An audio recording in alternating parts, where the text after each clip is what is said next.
முத்துவேல் பாண்டியன் கிட்ட ராஜியோட நகையை எடுத்து காட்டி அவங்கள ரொம்பவே அசிங்கப்படுத்த சக்திவேலும் இதுதான் காரணம், இதுதான் சான்ஸ்ன்னு கிடச்சிட்டு ரொம்பவே அசிங்கப்படுத்தி பாண்டியனை பேசிக்கிட்டு இருக்க.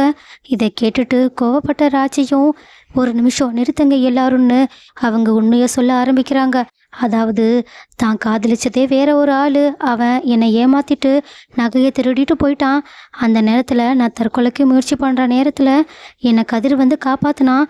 அதனால தான் நான் கதிர்கிட்ட என்னை கல்யாணம் பண்ணிக்கிறியான்னு கேட்டேன். கதிரும் நம்மளோட குடும்ப மானத்தை காப்பாற்றுறதுக்காக என்னோட உயிரையும் காப்பாற்றுறதுக்காக என்னை கல்யாணம் பண்ணிக்கிட்டான்னு கதிர் பண்ண தியாகத்தையும் எடுத்து சொல்ல, இதை கேட்டுட்டு மொத்த குடும்பமும் அதிர்ச்சியில் ஆடி போய் நின்றுக்கிட்டு இருக்க.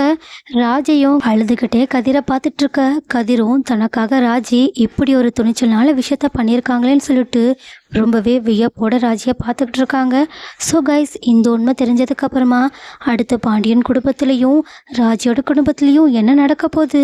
இப்போயாவது முத்துவேல் உண்மையாகவே பாண்டியனோட குடும்பம் எவ்வளோ நல்லவங்கன்றதை புரிஞ்சுக்கிட்டு அவங்க கூட மறுபடியுமே பழையபடி இல்லைனாலும் கொஞ்சமாவது ஒன்று சேர வாய்ப்புகள் இருக்கா?